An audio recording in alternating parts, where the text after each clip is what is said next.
Você já ouviu falar de Diamantina? Aquela cidade mineira, cheia de casarões coloniais, ruas de pedra, igrejas que parecem sussurrar histórias antigas. Pois bem, foi lá que eu vi algo que até hoje me tira o sono. E não é lenda, não é invenção, é uma lembrança que insiste em me perseguir. Quando fecho os olhos, ainda sinto o cheiro do incenso misturado a um odor metálico, pesado, que só depois descobri ser sangue. Eu era jovem, tinha pouco mais de 20 anos, e fui para Diamantina atrás de trabalho. Meu tio havia arrumado um emprego para mim ajudando nos serviços de uma igreja antiga, a igreja de São Roque, afastada do centro, onde quase ninguém ia mais. Diziam que o padre de lá era um homem estranho, reservado, que não gostava de visitas. Mas meu tio garantiu, ele paga bem, e trabalho honesto nunca matou ninguém. Mal sabia eu que, naquela frase, só a primeira parte era verdadeira. No primeiro dia em que cheguei, a fachada da igreja me impressionou. Era grande, mas decadente. As paredes estavam descascadas, o sino coberto de ferrugem, e as janelas altas deixavam escapar uma luz fraca, amarelada, como se lá dentro nunca fosse dia. O silêncio ao redor era absoluto, apenas o canto distante de algum galo quebrava o ar parado. Quando bati a porta, ouvi passos lentos vindo em minha direção, cada um ecoando como se o espaço fosse maior do que realmente era. A porta se abriu com dificuldade, rangendo, e diante de mim apareceu o padre. Alto, magro demais, pele quase translúcida. Seu rosto era alongado, e os olhos. Os olhos eram o que mais me incomodava. Eram fundos, escuros, como dois poços sem fim. Ele me cumprimentou com uma voz baixa, calma, mas que tinha algo de áspero, como se viesse de um lugar profundo. Você deve ser o rapaz indicado por seu tio. Entre, meu filho. Entrei, e imediatamente senti o cheiro. Forte, doce, enjoativo. Na hora achei que fosse algum animal morto ali por perto, mas o padre não demonstrava incômodo, como se já estivesse acostumado. O interior da igreja era frio, muito mais frio do que do lado de fora, e as imagens de santos estavam cobertas por panos escuros, como se não quisessem ver o que acontecia ali. Ele me explicou minhas funções: limpar os corredores, tirar a poeira dos bancos, cuidar do jardim lá fora. Coisas simples. Mas me chamou a atenção um detalhe. Havia uma sala trancada, ao lado do altar, e ele foi bem claro quando disse que eu nunca deveria entrar ali. É minha sacristia particular, um lugar de oração e recolhimento. Ninguém entra além de mim. Seu olhar pesou sobre mim quando disse isso, e senti um arrepio percorrer minhas costas. Nos primeiros dias, nada de anormal aconteceu. Eu fazia meu trabalho em silêncio, enquanto o padre permanecia recluso em sua sala. De vez em quando, eu o via à noite, andando pelos corredores com uma vela na mão. Parecia sempre cansado, mas ao mesmo tempo, havia algo nele, uma energia estranha, como se estivesse constantemente alimentado por alguma força que eu não compreendia. Certa noite, enquanto terminava de varrer, ouvi um som vindo de dentro daquela sala proibida. Era um sussurro, como uma prece em latim, mas a voz não era só dele. Havia outra, mais rouca, quase animalesca, acompanhando suas palavras. Encostei o ouvido na porta e juro que ouvi gemidos, não de dor, mas de algo inominável. O instinto me mandou correr, e eu obedeci. Mas a curiosidade é traiçoeira. Com o tempo, comecei a reparar em manchas no chão perto da sacristia. Pequenos respingos escuros, como se alguém tivesse derramado vinho. Só que não era vinho. O cheiro era metálico demais. Eu sabia o que era, mas preferia não admitir. Uma madrugada, acordei com sede no quarto simples que ficava nos fundos da igreja. O silêncio era absoluto, mas então ouvi passos no corredor. Peguei coragem e abri um pouco a porta, olhando pela fresta. O padre passava lentamente, carregando uma jarra de vidro cheia de um líquido espesso, vermelho, que refletia a luz da vela. Ele levava aquilo até o altar, e ali, diante da cruz coberta por um pano negro, ergueu a jarra e bebeu, como quem mata a sede.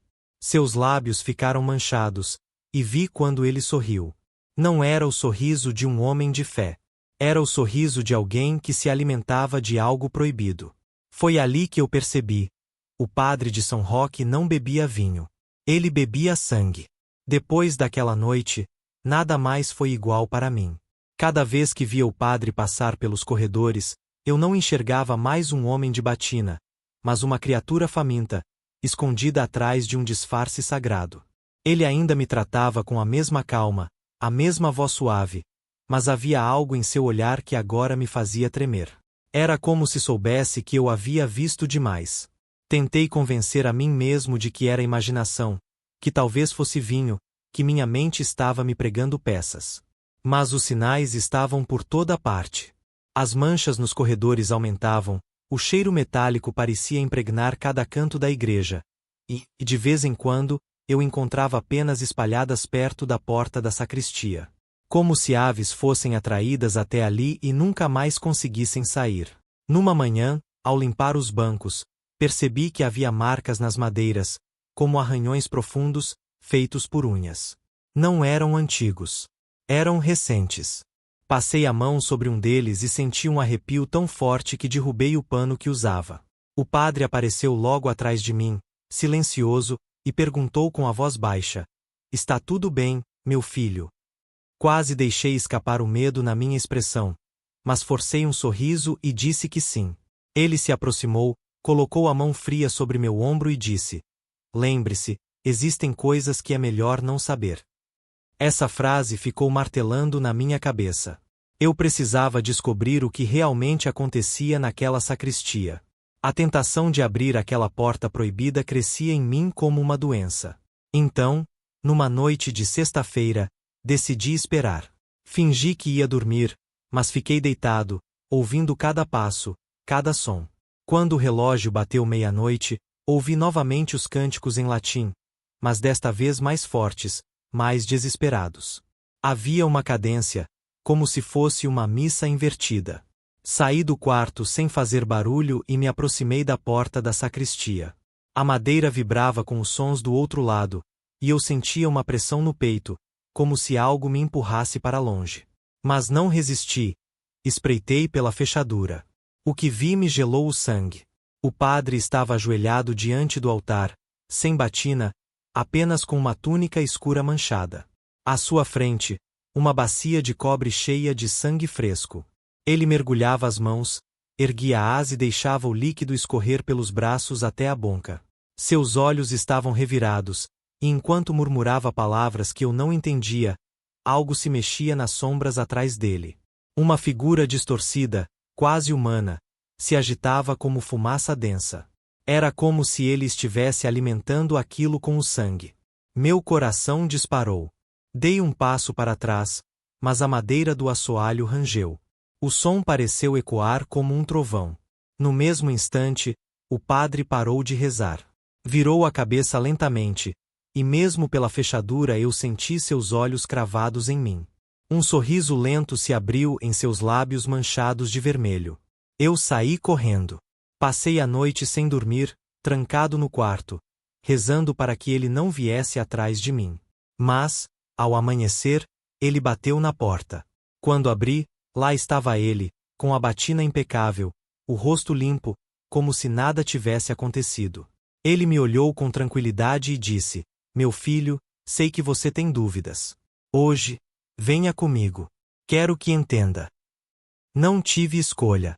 À tarde, ele me levou até as catacumbas da igreja, um porão que eu nem sabia que existia. A escada de pedra descia fundo, cada degrau úmido e frio. O ar ali embaixo era sufocante, misturado com cheiro de mofo e sangue coagulado. À medida que descíamos, vi nas paredes símbolos estranhos, gravados como cicatrizes na pedra. Não eram cruzes, nem nada cristão. Eram marcas que eu nunca havia visto, desenhos que lembravam garras e olhos. Chegamos a uma sala iluminada apenas por velas. No centro havia uma mesa de pedra, e sobre ela, correntes presas como se servissem para amarrar alguém. Mas o que me fez perder o fôlego foi ver ossos espalhados pelo chão. Ossos humanos. Pequenos, grandes, alguns ainda com pedaços de carne apodrecida grudada. O padre olhou para mim e falou calmamente, como se desse uma lição: a fé comum não basta. Há forças maiores que precisam ser alimentadas. Sem o sangue, elas se enfraquecem, e nós, junto com elas. Eu sou apenas o intermediário, o guardião desse pacto. Eu não conseguia responder. Minha garganta estava seca, meu corpo inteiro tremia. Mas ele continuou, aproximando-se de mim com aquele olhar profundo. Você já está aqui, já viu demais. Não pode voltar à sua vida ignorando o que descobriu. Mais cedo ou mais tarde, terá de escolher. Naquele momento, eu percebi que não era apenas um padre corrompido. Ele fazia parte de algo antigo, algo que existia ali desde antes da cidade. E agora, de algum jeito, eu também estava preso naquele segredo. Os dias que se seguiram foram uma tortura silenciosa. Eu já não conseguia olhar para aquele homem sem sentir a garganta apertar, como se estivesse diante de algo que não pertencia ao nosso mundo. Ele fingia normalidade. Dizia missa para bancos vazios, me cumprimentava com a mesma calma, me pedia que limpasse o altar ou varresse o pátio. Mas atrás de cada gesto havia um peso, uma tensão invisível, como se estivesse apenas me dando tempo para aceitar aquilo que ele chamava de pacto. Naquela semana, comecei a reparar que desapareciam pessoas na região. Não eram muitas, e quase ninguém falava sobre isso. Apenas rumores, sussurros nos becos de Diamantina. Um andarilho que dormia perto do rio, uma lavadeira que nunca voltou para casa. A cidade, antiga e supersticiosa, preferia acreditar em acidentes, fugas, qualquer coisa. Mas eu sabia. Eu sabia para onde eles tinham ido. À noite, os cânticos em latim voltavam a ecoar pela igreja. Eu não ousava mais espiar pela fechadura, mas mesmo assim sentia. Não era apenas a voz do padre, havia outra coisa rezando com ele. Um som profundo, gutural, que fazia os vidros das janelas tremerem de leve. Mais de uma vez, acordei no meio da madrugada com a sensação de que alguém estava parado do lado de fora do meu quarto, respirando pesado. Mas quando abri a porta, só havia o corredor vazio, coberto pela penumbra. Certa manhã, ao varrer os fundos da igreja, encontrei algo que me fez quase desmaiar. Um pedaço de tecido ensanguentado, ainda úmido, enroscado numa moita. Ao pegá-lo, reconheci que não era pano comum, era parte de uma saia feminina, com bordados simples, iguais aos das lavadeiras da região. Senti a bile subir à boca. Naquela hora, não pude mais negar. Ele não se alimentava apenas de animais. Naquele mesmo dia, o padre me chamou para conversar. Sentamos diante do altar, e ele me ofereceu vinho. Recusei, dizendo que não tinha sede. Ele sorriu, mas foi um sorriso triste, quase paternal. Você não entende ainda, mas está destinado a isso. Há séculos, desde os primeiros colonos que fincaram pé nessas terras, esse acordo foi selado.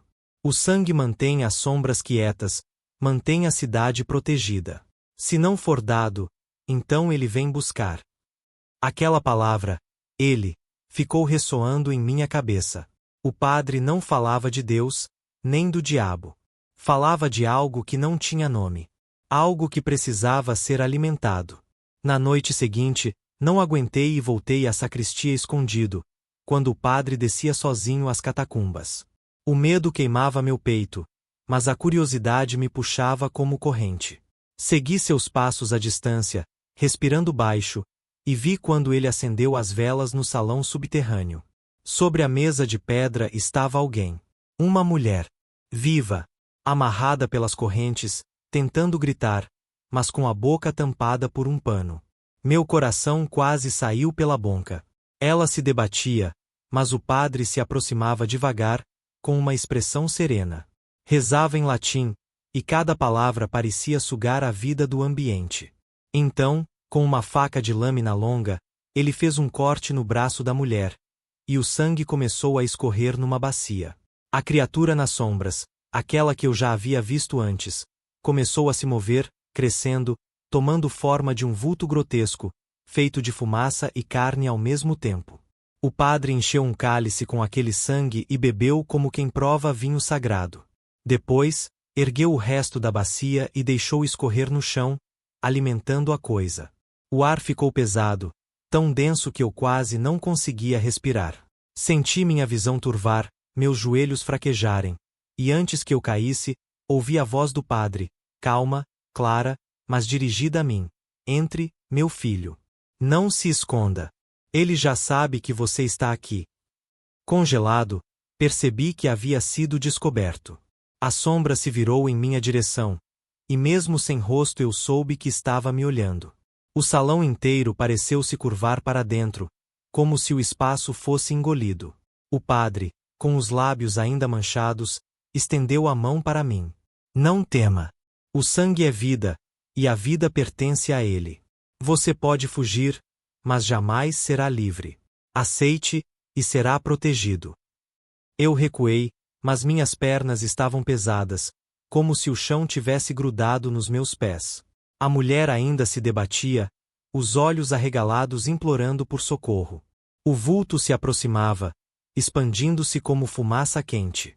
E o padre, sempre calmo, sussurrou: ou você se torna parte, ou será o próximo cálice. Naquele instante, o tempo pareceu se dissolver. O ar da catacumba era espesso demais, cada respiração era como engolir ferro em brasa. O vulto que se contorcia atrás do padre parecia crescer com cada gota de sangue derramado. Não era uma forma definida, ora se erguia como uma figura humana gigantesca, ora se desfazia em garras e bocas, como se fosse feito de pesadelos costurados. O olhar sem olhos daquela coisa me paralisava. O padre ainda me estendia a mão, como se fosse uma promessa de salvação. Mas eu sabia. Aquilo não era salvação, era um convite para o abismo. A mulher amarrada na mesa tremia, seus olhos marejados implorando que eu fizesse algo. Eu queria correr até ela, soltar aquelas correntes, mas minhas pernas simplesmente não respondiam. A sombra pressionava meu corpo, sugando minha força. O padre então falou, calmamente, como se fosse um professor explicando uma lição. Você acha que pode fugir, mas já respirou o mesmo ar que nós. Já viu o que não deveria ver. Essa cidade só existe porque nós alimentamos aquilo que dorme debaixo dela. Séculos de sangue, séculos de silêncio. Sem nós, Diamantina já teria sido engolida há muito tempo. Eu tremia. Não sabia se era pelo frio ou pelo peso das palavras. Ele continuou: você tem duas escolhas: beber comigo e carregar o fardo, ou se tornar apenas mais uma oferenda. Mas lembre-se, a oferenda é esquecida. O guardião, não. Senti uma vertigem, como se o chão tivesse desaparecido sob meus pés. O vulto avançava mais, e quando chegou perto de mim, um sopro quente bateu em meu rosto. Tive a impressão de ouvir vozes dentro da minha cabeça, centenas delas, murmurando meu nome. Vozes de homens, mulheres, crianças, todos pedindo que eu me juntasse a eles. Era enlouquecedor. Foi então que percebi. Aquelas vozes não eram qualquer coisa. Eram as vozes dos que já haviam sido oferecidos. E elas estavam presas ali, fundidas na sombra, sem nunca descansar. Aquele ele de quem o padre falava não apenas bebia sangue. Ele devorava almas. Meu estômago se revirou. Eu sabia que precisava reagir, mas o medo me prendia como grilhões. A mão do padre ainda estava estendida, esperando a minha. E por um segundo, confesso, pensei em aceitá-la. A ideia de morrer ali, de ser drenado até a última gota, me apavorava mais do que me unir àquela seita maldita. Mas então olhei de novo para a mulher amarrada, sentindo sua agonia atravessar minha pele como lâmina. Não, não podia. Reuni as últimas forças, e ao invés de dar a mão ao padre, me lancei contra a mesa. As correntes estavam presas com grossos cadeados de ferro, mas consegui arrancar o pano da boca dela. Ela gritou, um grito que ecoou pelo subterrâneo como uma explosão. O vulto recuou por um instante, como se tivesse sido ferido pela coragem da vítima. O padre, porém, não se abalou. Apenas fechou os olhos e suspirou. Então será assim, murmurou, e levantou o cálice ainda manchado de sangue. De repente, as velas se apagaram todas de uma vez, mergulhando a sala numa escuridão sufocante. Só a presença do vulto permanecia visível, brilhando como carvão incandescente no breu. Senti mãos invisíveis me empurrarem contra a parede, tirando o ar dos meus pulmões. Eu me debatia, mas era inútil. A última coisa que vi antes de desmaiar foi o padre se aproximando, o cálice em uma mão e a faca na outra. Sua voz, calma como sempre, dizia: "Você não escolhe o pacto. O pacto escolhe você." Acordei horas depois, deitado no meu quarto nos fundos da igreja. A janela estava aberta, e o sol da manhã entrava tímido, como se não tivesse coragem de iluminar aquele lugar. Eu não tinha feridas visíveis, mas meu corpo inteiro doía. E na minha boca, havia um gosto metálico, persistente. Passei a língua nos lábios e quase vomitei. Era sangue. Corri até a bacia d'água para lavar a boca, e quando me olhei no reflexo da água, quase gritei. Minhas pupilas estavam levemente avermelhadas, como se um traço daquilo tivesse entrado em mim. Do lado de fora, ouvi o sino da igreja tocar. Mas não havia ninguém para tocá-lo. Depois daquela manhã, nada mais em mim era igual. Não importava o quanto eu tentasse lavar a boca, o gosto de sangue permanecia. Dormir se tornou quase impossível. Quando finalmente fechava os olhos, era como se caísse em abismos intermináveis. Sonhos pesados me perseguiam todas as noites. Eu via corredores sem fim, feitos de carne pulsante, onde pessoas gritavam presas nas paredes, com olhos arregalados, implorando por socorro. No centro desses corredores, sempre estava ele, o vulto. A sombra me observava em silêncio, como quem aguarda o momento certo de me devorar. Mas os sonhos não eram apenas sonhos. Acordava no meio da madrugada com o corpo suado, mas não era suor comum. Havia marcas vermelhas em meus braços, pequenos cortes que eu não lembrava de ter feito. Como se algo tivesse me arranhado durante o sono. Às vezes, eu sentia a língua seca, o coração disparado, e uma vontade estranha. Uma sede que água nenhuma era capaz de aplacar. O padre parecia notar minha transformação. Sua voz, sempre calma, agora carregava um tom quase satisfeito quando me via. "É natural, meu filho. Ele já lhe tocou. Você pertence a nós agora." Cada vez que dizia isso, eu sentia uma raiva profunda, mas também um medo de que ele tivesse razão. Passei a evitar estar sozinho com ele, mas não havia para onde fugir. A igreja parecia respirar comigo. Às vezes, enquanto limpava os corredores, eu tinha a impressão de ouvir sussurros vindos das paredes. Outras vezes, as imagens dos santos, ainda cobertas com panos negros, pareciam se mover discretamente sob o tecido, como se tentassem olhar para mim, mas não ousassem testemunhar meu destino. As pessoas na cidade também começaram a me olhar diferente. Quando eu descia até a feira para comprar mantimentos, percebia os olhares atravessados, como se minha presença fosse incômoda. Um dia, uma velha rezadeira segurou meu braço e disse baixinho: "Você está marcado, menino. Fuja enquanto pode. Ele não perdoa." Perguntei de quem ela falava, mas ela apenas me fez o sinal da cruz e saiu correndo, como se tivesse tocado numa maldição. Naquela noite, o padre me chamou novamente para as catacumbas. Disse que havia chegado a hora de eu provar de verdade. Minhas pernas fraquejaram, mas ele não me deu escolha. Segui atrás dele, sentindo o frio úmido aumentar a cada degrau. Lá embaixo, não havia mulher alguma dessa vez. Apenas a mesa de pedra e a bacia já preparada, cheia de líquido espesso e vermelho. O cheiro era insuportável. Ele me entregou um cálice e falou: "Você já o carrega dentro de si. Beba, e será fortalecido. Recuse, e será consumido." Minha mão tremia tanto que o cálice quase caiu. Eu queria jogá-lo no chão, gritar, correr, mas uma parte sombria dentro de mim, uma parte que eu não reconhecia, ansiava por levar aquilo à boca. Era como se algo estivesse dentro da minha pele, pedindo, implorando, exigindo. Fechei os olhos, tentando resistir, mas então ouvi de novo aquelas vozes. As mesmas dos sonhos. Milhares de vozes, sussurrando meu nome, pedindo que eu me juntasse a elas. Algumas suplicavam, outras riam, mas todas eram irresistíveis. Abri os olhos e vi o vulto, maior do que nunca, preenchendo quase toda a sala. Estava mais definido, quase humano, com braços longos e uma boca imensa aberta no meio da escuridão, pingando saliva negra. Não sei como consegui, mas larguei o cálice no chão. O sangue se espalhou pelo piso de pedra, e o vulto se agitou, emitindo um rugido baixo que fez as velas tremularem violentamente. O padre me olhou com desprezo, mas não avançou. Apenas disse: "Você pode resistir hoje, mas a sede não perdoa. Quando ela vier, você voltará por vontade própria." Voltei ao quarto cambaleando, sentindo uma mistura de ódio e desespero. Passei a noite em claro, observando minhas mãos.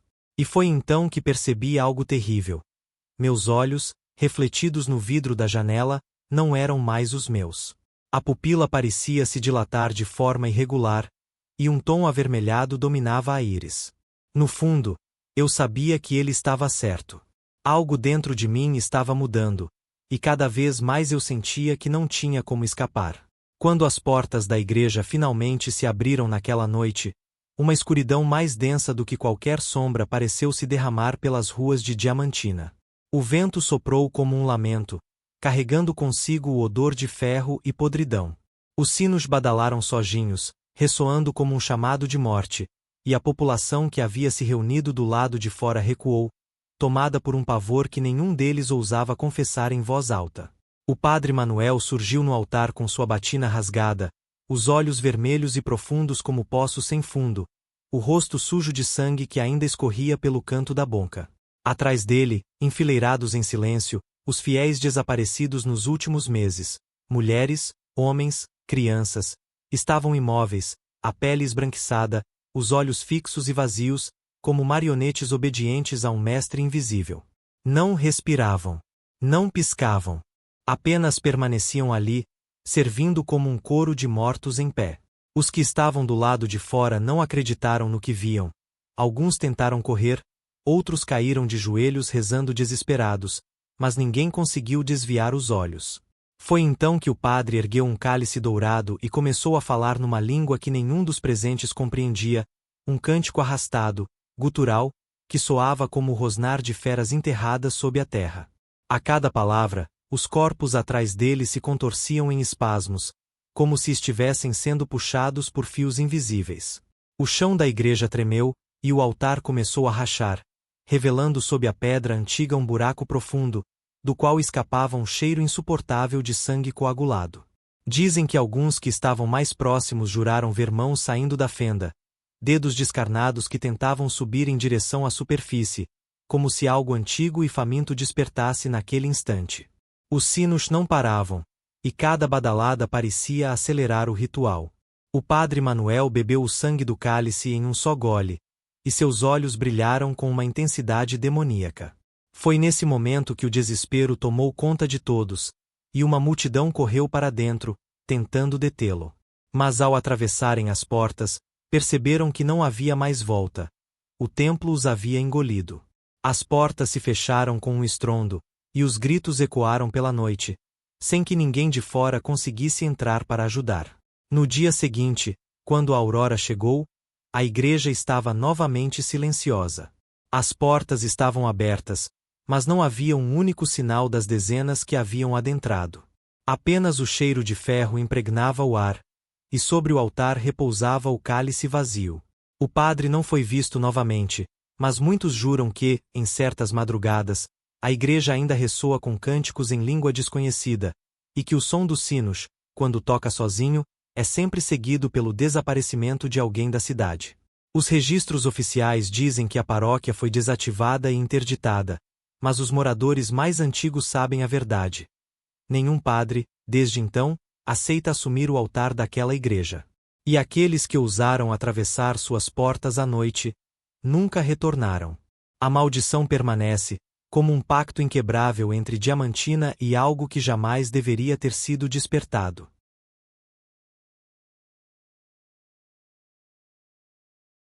Você acredita em histórias que passam de boca em boca, sussurradas nas noites de lua cheia, quando o vento parece carregar vozes do passado. Pois o que vou lhe contar não está em livros nem em jornais. É algo que atravessa gerações aqui em Pernambuco, uma maldição que muitos fingem desconhecer, mas que todos temem no íntimo. Chama-se a procissão do Sem Rosto. A primeira vez que ouvi sobre ela foi ainda criança, quando minha avó, com seus olhos nublados pela velhice, me chamou para perto da lamparina e disse: "Nunca olhe para trás quando escutar os cânticos vindos da estrada. Se olhar, eles vão levar o que é seu: o rosto, a alma e a memória." Eu não entendi bem o que aquilo significava, mas o tom da voz dela me fez tremer. Ela falava como quem já havia visto. Com o passar dos anos, descobri que a lenda da procissão não era apenas um conto de assustar meninos. Pessoas desapareciam, ou pior, voltavam diferentes. Diferentes de um jeito impossível de explicar. Não falavam mais, não choravam, não sorriam. Ficavam sentadas, imóveis, encarando o vazio como bonecos quebrados. E havia um detalhe terrível que todos evitavam comentar. Os rostos delas pareciam apagados, como se uma sombra tivesse roubado seus traços. Sempre acontecia em noites específicas, quando a lua ficava encoberta por nuvens pesadas e a madrugada se tornava silenciosa demais. Quem tivesse a infelicidade de estar sozinho nas estradas de terra, principalmente perto das antigas igrejas abandonadas do interior, poderia ouvir o som.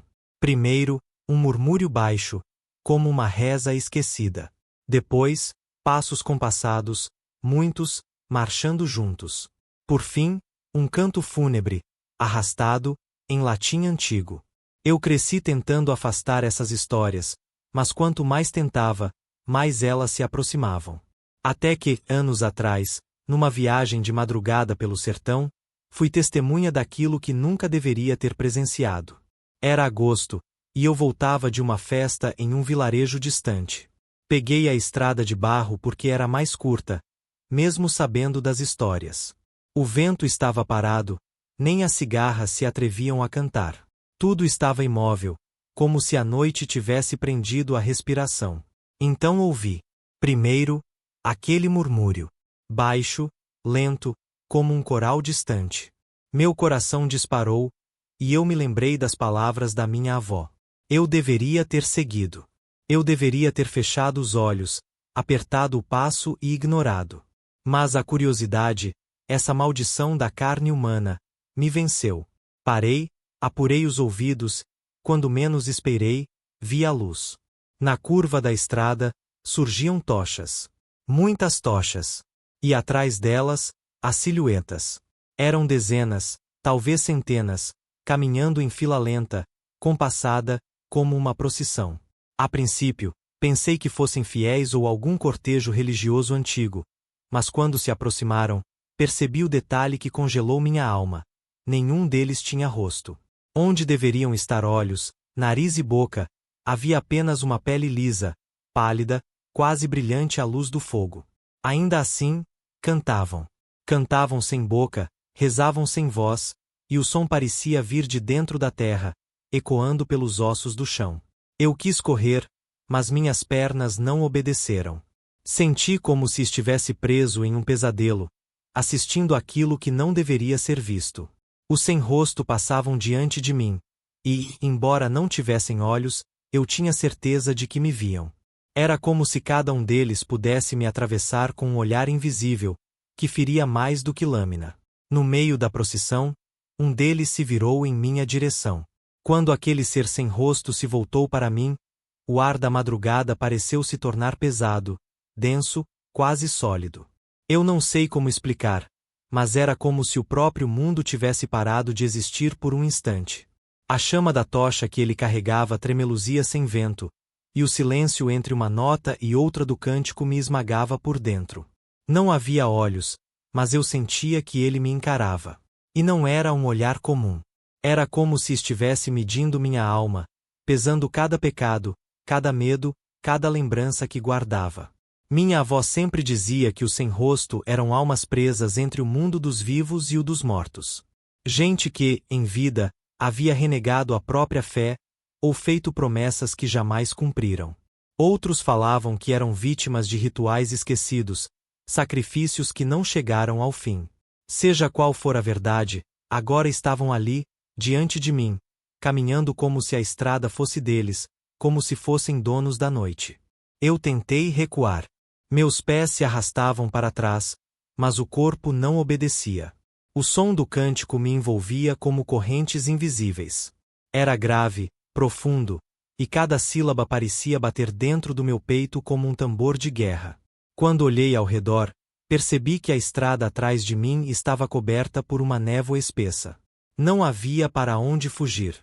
A cada segundo, a procissão se estendia mais, saindo da curva sem fim, como se surgissem de um vazio eterno.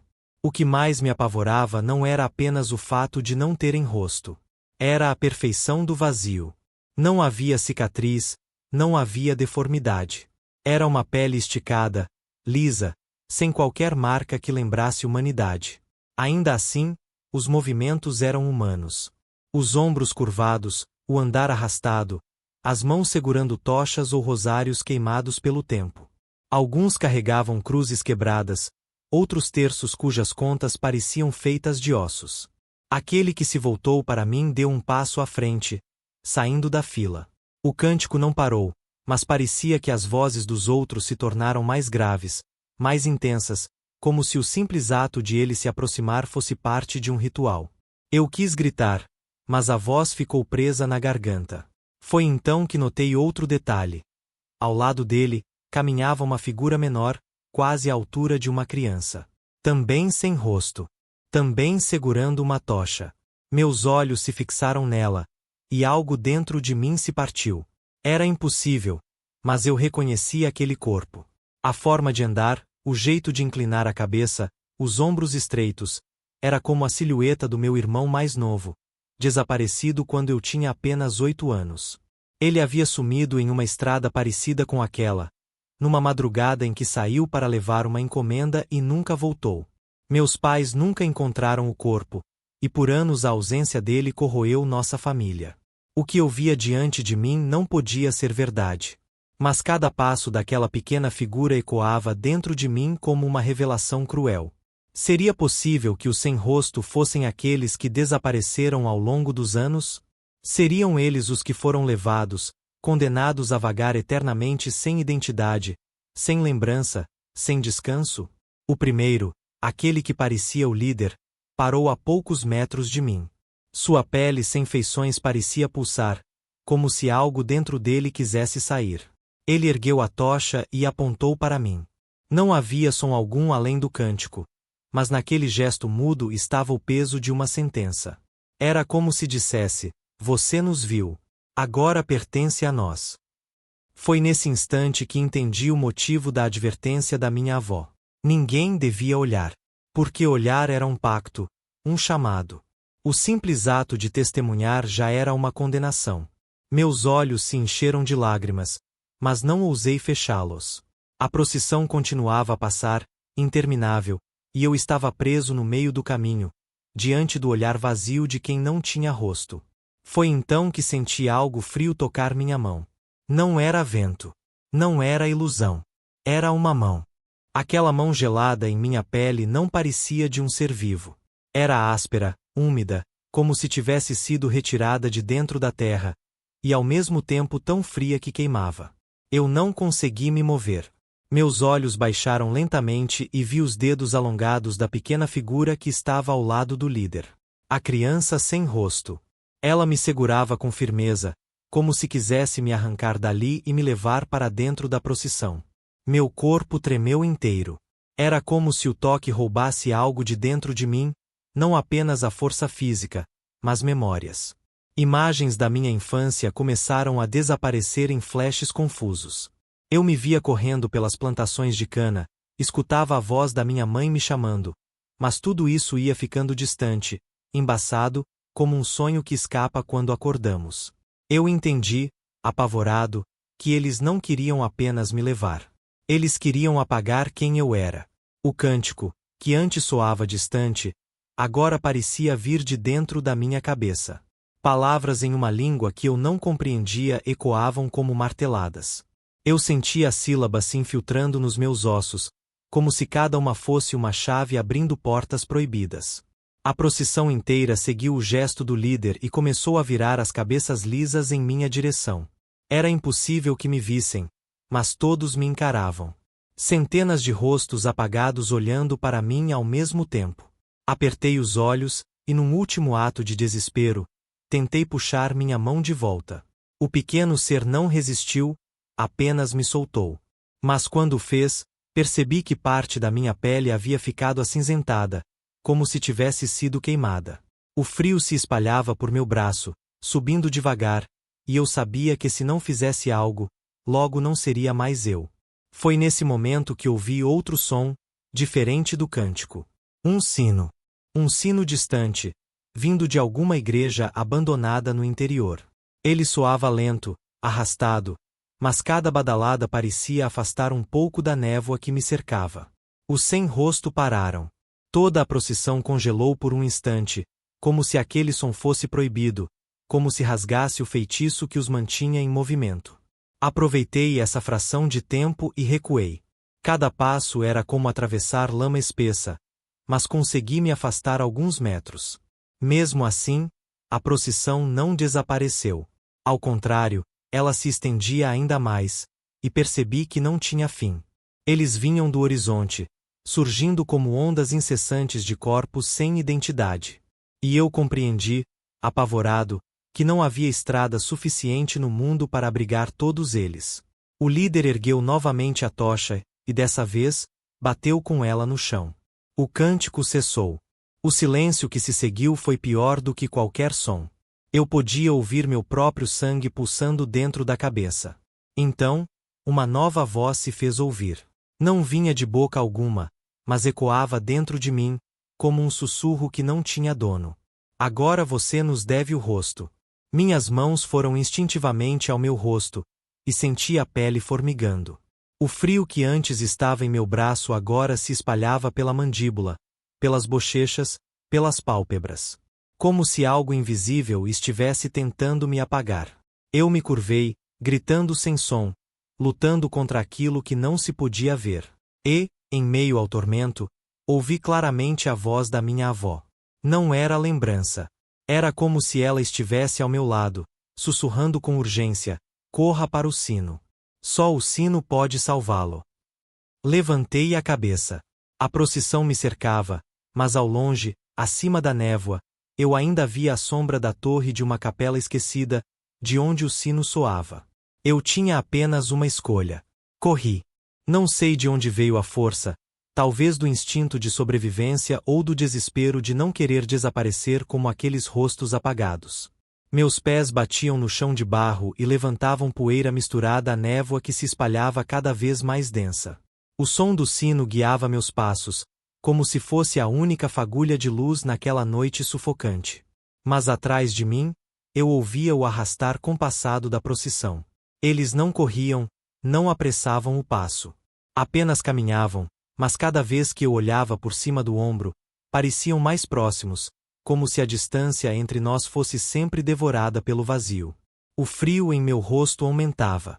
Toquei minha pele e senti que já não reconhecia minhas próprias feições. Era como se estivesse ficando liso, como se a identidade que sempre carreguei estivesse sendo apagada a cada respiração. O ar queimava nos pulmões, e o cântico, embora tivesse cessado, ainda vibrava dentro da minha cabeça, ecoando como uma condenação. A capela surgiu diante de mim, um prédio antigo, de pedra, parcialmente em ruínas. O sino, pendurado numa torre rachada, balançava sozinho, sem corda, sem vento. Ele soava como se mãos invisíveis o empurrassem de dentro. Cada badalada atravessava a noite como um trovão lento, e com cada toque, a procissão hesitava, mas nunca parava de avançar. Empurrei a porta de madeira da capela e ela rangeu alto, quase se partindo. Entrei sem pensar, tropeçando no chão coberto por poeira e teias. O interior estava escuro, iluminado apenas pela luz pálida da lua que se infiltrava pelas rachaduras do teto. Bancos quebrados estavam espalhados, e no altar, ainda se erguia uma imagem de Cristo mutilada, com o rosto destruído, como se alguém o tivesse arrancado a golpes. O detalhe me fez gelar. Até ali, Até na figura que deveria representar proteção, o rosto havia sido apagado. A mesma marca da procissão. A mesma maldição. Fechei a porta com força, mas logo percebi que não adiantaria.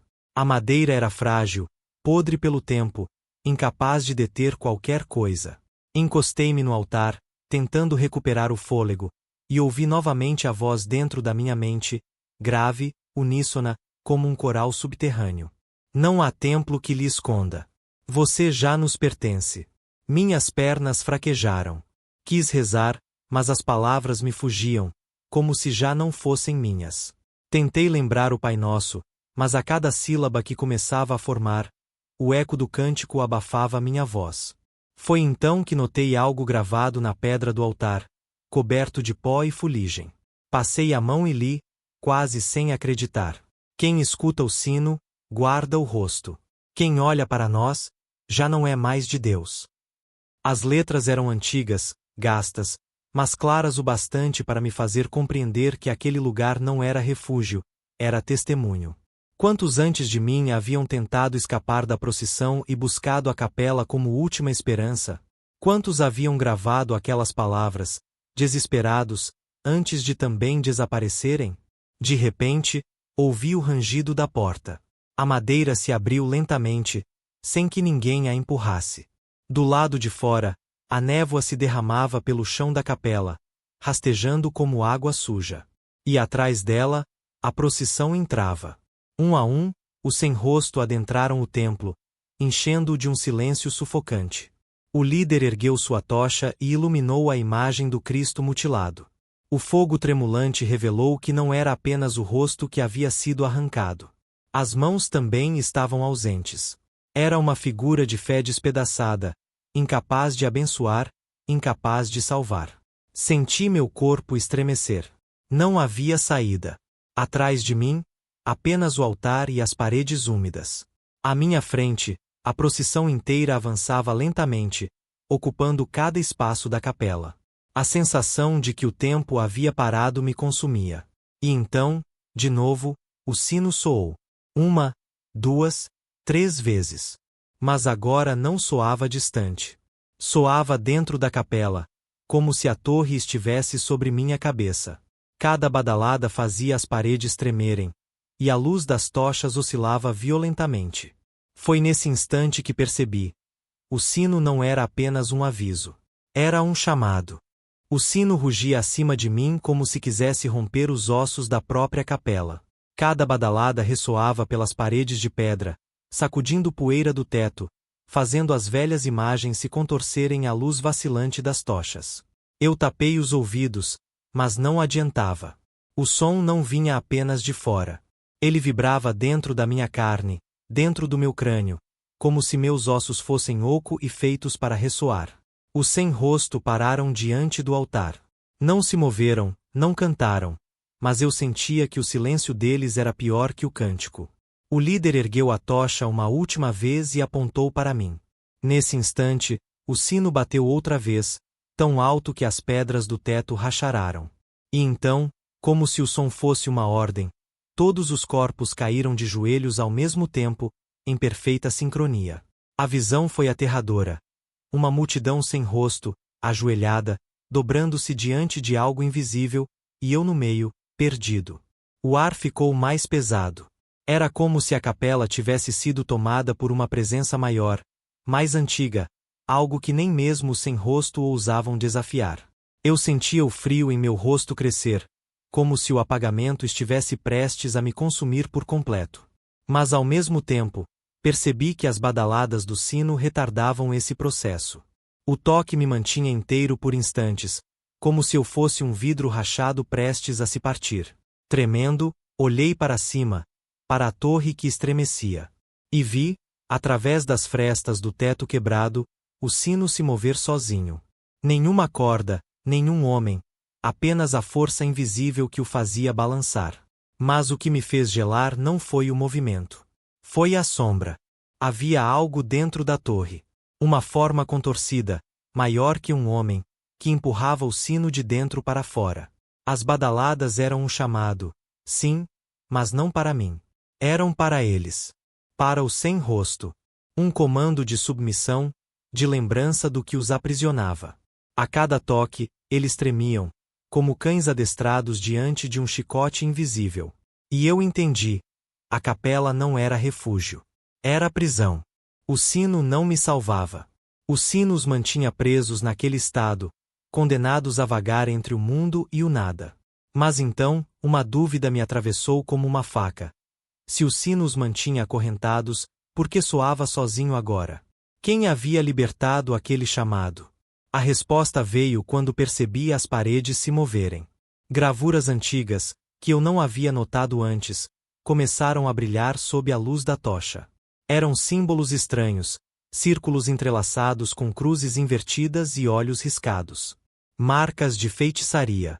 Alguém, em algum tempo perdido, havia selado a procissão ali, usando o sino como corrente e a capela como sela.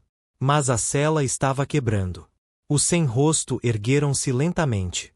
Ajoelharam-se diante do sino, mas agora começavam a se levantar um a um. Suas cabeças lisas se inclinavam para trás, como se dessem graças ao som.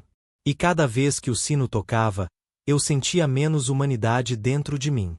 Era como se a badalada fosse também um leilão da minha alma. Foi então que percebi a ironia cruel. Eu havia sido atraído até ali não para me salvar, mas para completar o ritual. Para substituir alguém. O sino não batia por acaso, ele me chamava. E quando compreendi isso, o líder da procissão avançou até mim. Sem rosto, mas com uma presença que me esmagava, ele encostou a tocha no chão e estendeu a mão fria. Não havia palavras, mas eu entendi perfeitamente o que aquilo significava. Entregue seu rosto, ou o sino nunca vai parar. A mão estendida pairava diante de mim, fria, imóvel, mas com uma força invisível que me puxava para a escuridão. Eu podia sentir o peso do pacto, a sentença que já estava escrita antes mesmo de eu nascer. Meu corpo queria recuar, mas minhas pernas tremiam demais. O sino rugia cada vez mais forte, e a sensação de que minha pele se desfazia aumentava. O rosto queimava e formigava, como se estivesse prestes a ser arrancado. Eu fechei os olhos, desesperado, e naquele silêncio sufocante tentei rezar de novo. Mas as palavras não vinham. Nenhuma oração conseguia atravessar o vazio que tomava conta da minha boca. Foi então que compreendi. Não eram apenas rostos que a procissão roubava. Eram memórias, eram vozes, era a identidade inteira de quem ousava olhá-los. Eu estava sendo apagado pouco a pouco, para me tornar mais um entre eles. Lembrei do meu irmão. Daquela pequena figura que ainda caminhava entre a multidão. Se era ele ou apenas um reflexo da minha culpa, nunca saberei. Mas a visão me partiu por dentro. Pensei nos meus pais, em como eles nunca tiveram resposta. Pensei na minha avó e em seu aviso que eu não soube seguir. E percebi que, talvez, o único jeito de impedir que mais alguém fosse levado era aceitar. Com a mão trêmula, toquei a palma fria do líder. Um choque atravessou meu corpo. Não foi dor, foi ausência. Senti o rosto se dissolver como cera sob fogo. Meus olhos escorreram para dentro, meus lábios sumiram, minha pele se alisou. Não gritei, porque já não tinha boca. Não chorei, porque já não tinha olhos. O mundo se tornou apenas som. O sino. Sempre o sino. E então, algo terrível aconteceu. Pela primeira vez, o sino parou. A torre estremeceu e o silêncio caiu como um véu.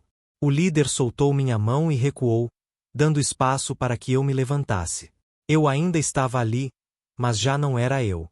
Minha mente era um borrão, e mesmo que tentasse lembrar meu nome, ele escorria como água pelos dedos.